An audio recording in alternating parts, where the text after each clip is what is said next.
তোমাকে ধন্যবাদ। কেন? তোমার পীড়াপিড়িতেই তো এই বাড়িটা হলো।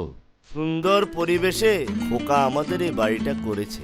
বলো তো, কত বছর পরে আবার এই সবুজে ফিরে এলাম। সুখের ঠিকানা, ঢাকা 0 পয়েন্ট হতে মাত্র 16 কিলোমিটার দূরে, ঢাকা মাওয়া 300 ফিট মহাসড়ক নিমতলার পাশে।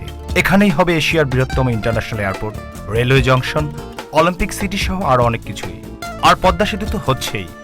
এর পাশেই গড়ে উঠেছে প্রকৃতির নিবিড় পরিবেশে স্বপ্নের শহর, সুখের ঠিকানা। একেই বলে পদ্মার কাছে স্বপ্নের শহর, সুখের ঠিকানা।